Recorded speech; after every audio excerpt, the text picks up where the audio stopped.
I'm Allison North, a real estate agent with the Avenue Group. In this episode of Asking for a Friend, we are addressing the topic of divorce and dissolution and some initial steps that should be taken when it comes to the sale of the real estate.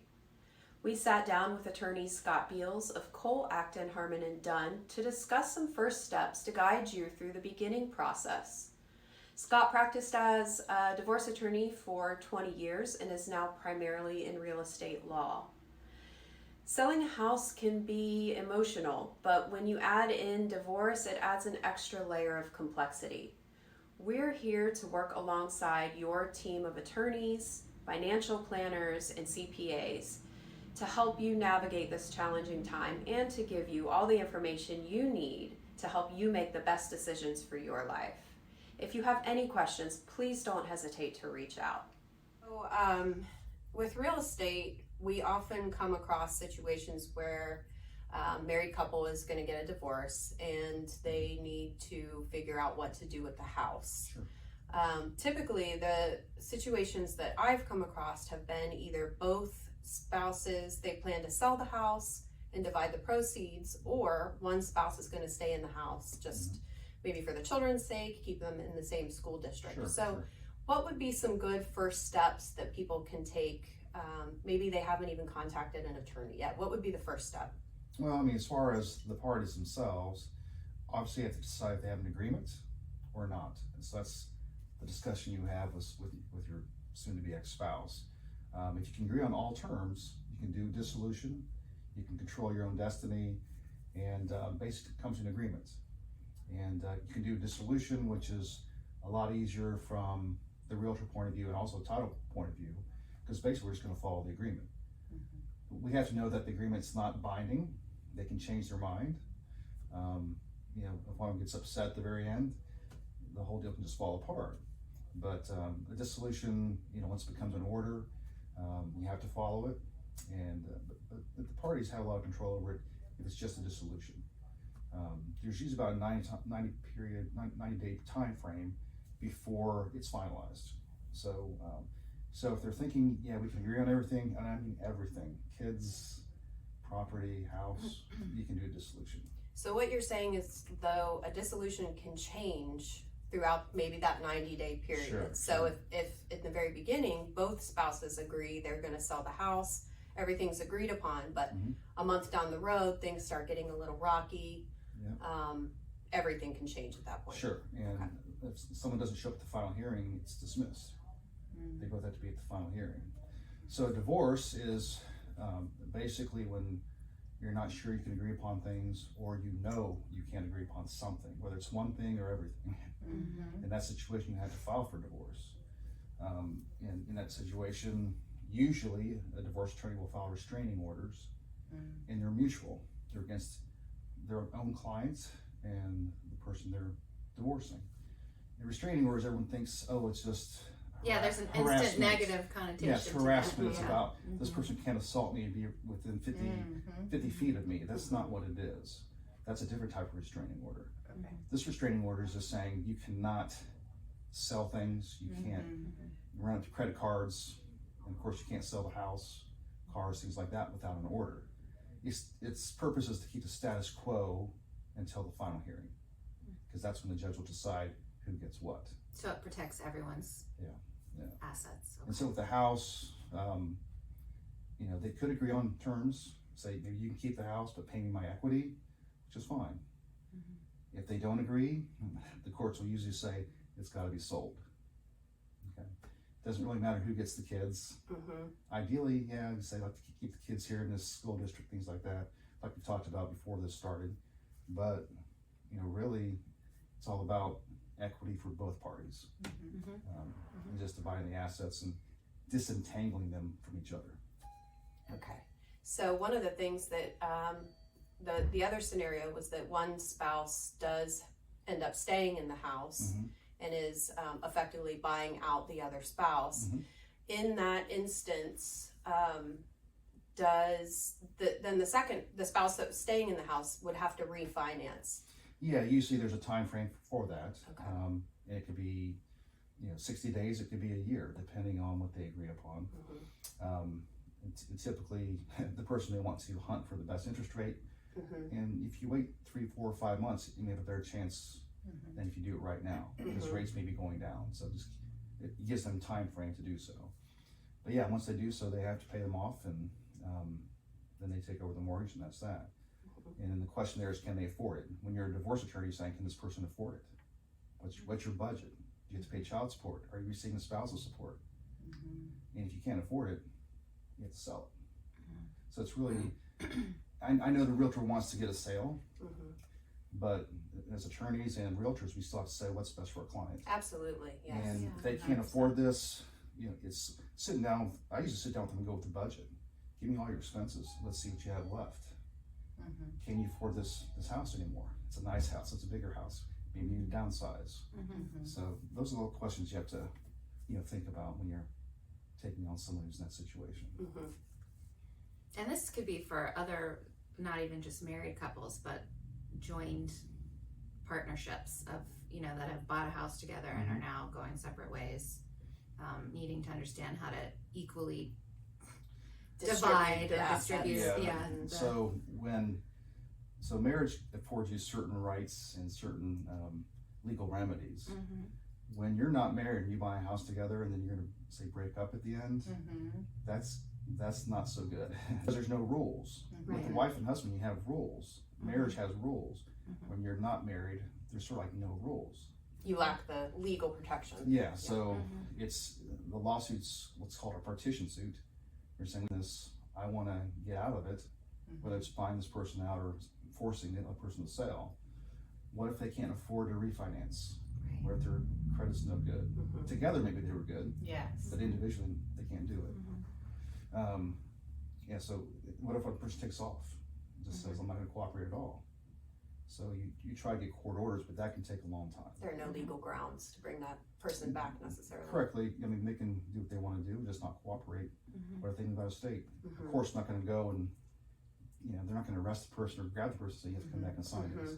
But the orders can solve some of those problems, but delays would be likely in that situation if the person's not cooperating. I say most people probably say, okay, we both want to end this, let's get out this joint debt together. So, like I said, most of these things go smoothly, but it's that 10%. You've got to be prepared that you got to prepare for. You have to tell your buyers or your sellers, be prepared for delays. It can be caused by a lot of different things. So, and I think a lot of people don't realize that Ohio is a dower state. So if you have two people, if you have one person who owns the house, then they get married, spouse moves into the house. Explain to us what that looks like in the case of a divorce. Okay, so dower rights stay in place while you're married. It can only end upon divorce or death, but it stays in place regardless. So it doesn't matter who owned it before, or if one person maybe just bought it during the marriage. You can develop equity. You can develop maybe you pay toward the mortgage. So that person has now developed equity in the property as well, regardless of whether they owned it beforehand or their spouse owned it beforehand. So again, that's why a court has to decide, even if someone says, well, it was mine beforehand, well, that's true, but that's really good to know. He helped, all the money spent during the marriage is called marital property. So even if one person makes $1 million, one person makes $10 a year, together they made $1.1 million, and I mean together. So you develop that equity over the relationship at the time. So it's still something that has to be addressed. And I think I mentioned to you before, and leading up to this, there's legal separation, where you do everything but in the marriage. You divide everything up, but you're still married. And you do that for health insurance reasons, possibly religious reasons. But in that situation, if the legal separation doesn't say the other spouse waives their dower in future deals, then guess what? When this person wants to buy a house, even we've been separated for 10 years, now I have to sign on the mortgage or the deed, possibly. The spouse then has rights to any other property. They wouldn't necessarily have the rights, because the court's going to say, okay, whatever you buy from this point forward is yours. But then there has to be something in there saying this person is also waiving their dower rights. And if it doesn't say that, then that person needs to be there at closing. Oh, Okay. right. What if they've been Mhm. separated for 10 years? What if one person was in California? So it's just something to pay attention to. It's not cut and dry. You have to look at the paperwork to make sure the right language is in there. Does that also include when one of the partners is buying investment properties? Like, do you automatically have dower rights to your partner's investment properties as If well? it's in an LLC. If you haven't waived them, or you how wouldn't, does that you work? wouldn't have dower rights in an LLC. So an LLC is basically like a separate entity or a separate person. Okay. So if the deed's in the name of an LLC, really we just care about who's the member of the LLC. Mm-hmm. There's no marital rights to the LLC. Okay, so that's how that's done Yeah. then, to avoid any dower issue. Correct. Okay. Now there could be a divorce, and the court say we're going to give half the company to this person, half the company to that person. Okay. Not likely, but is it possible? Sure. But essentially, there's no dower with this LLC. So if you have an LLC buyer or LLC seller, if the spouse is not a member, the spouse doesn't need to be at closing. Okay. Yeah, because we're seeing a lot more LLCs. Yeah. And A trusts. lot more investors. Yes. Yeah, anytime it's a corporation, LLC, or a trust, Mm-hmm. typically you don't need to have the spouse there unless they are a member or a co-trustee. Mhm. Yeah, so we get that a lot, those kinds of questions a lot. I'm interested more also in when a family member dies and how that paperwork is handled and how to protect the spouse in that instance. Do you have any advice there? Well, I'm not sure if it's, well, there could be a lot of different situations. So usually nowadays you do survivorship deeds. So if one spouse passes away, we have to file an affidavit with the death certificate, and it just puts in that, the surviving spouse's name. Mm-hmm. However, there are times where it's not a survivorship deed. Do Or you it's just come in one across person's that name. often? Yeah, every now and then. Okay. Yeah. Or it's just in one spouse's name only, Mm-hmm. and that person dies. Mm-hmm. You have to go through probate court. Okay. And probate court it can be easy sometimes depending on the family dynamics, but just suppose you had a mixed family and this person had some kids, and then they got married to somebody else, they may have Yeah. kids. You need cooperation from certain heirs, and if you don't get that, it could delay closings or even kill a closing. I've had one recently where I think they sold the property at auction, but the estate hadn't even been opened yet. So it was sort of done in reverse order. Oh. And, the inventory, which is like a list of all the assets, that has to be filed before closing. Well, this guy was still gathering that up. It took about 2 months before we got to the closing table. Oh, wow. And people were expecting to close within about a week, maybe 2 weeks of an auction. So probate court, the judge may not approve things, or they may have to have hearings as to, is the will valid? Is someone contesting the will? So anytime you have the court involved, whether it's probate court or divorce court, again, be prepared for delays. Mm-hmm. And as a title company, I have people calling me all the time, Mm-hmm. and I don't have control over the whole piece of pie. I just have, my little piece of the pie. A lot of times you're just relying upon other attorneys to do their job, family members to cooperate, or the judge to, figure out what he wants to do. And judges don't care about the contract deadline. They don't care about Yeah. interest rate locks, deadlines. They just care about their procedure, and they have other, 100 other cases to worry about besides this one. Mm-hmm. So, Okay. If there was like one strong piece of advice, or even like three, and I know it would be really hard to narrow down, Yeah. but like if you are entering in, since we're talking about divorce, if you do happen to be entering in, what would you advise an individual's first few steps to be? well, in relation to real estate, if you're talking about real estate only, just make sure you guys probably need to get an appraisal, decide what you're going to do with real estate. If you can't agree, again, there's really no point. You need to know how much equity there is. But besides that, either you agree or you don't. Right. Does an appraisal have to be done by a licensed appraiser, or It can be done by realtors. it can be done Yeah, by a market analysis? comparison or analysis. I use those all the time. Okay. I said every now and then you will have an opposing, maybe the Each other two spouse may get realtors. another realtor, and you have two realtors saying different things. Mm-hmm. And sometimes, of course, say, okay, you guys are about the same, that's fine, or we'll go in the middle of you two. Yeah.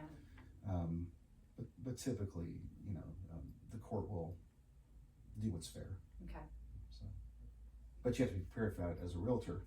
You could be challenged. You could be on the stand being cross-examined, Sure. and just make How sure you came have up with your numbers and Yeah. such, and make sure they're not biased numbers and and make sure you're getting paid yourself for not just the appraisal, but the possibility of having to go to court. So, but other than that, like I said, just either have an agreement or you don't. And if you don't, then you're leaving it up to the court, and the court may do something that neither one of you like, but you will be ordered to do something at some point. Divorces can take 45, 60 days. They can take 2 years. And but certain rules we've made in between that time. Temporary orders: who's going to stay at the house for now, who's going to make the mortgage payments. If you have to fix the house up for a sale, who has to pay for that? They may actually say, you guys have to agree on a realtor, and that happens as well. But again, whether you represent one side or the other, it's just, again, setting the expectations.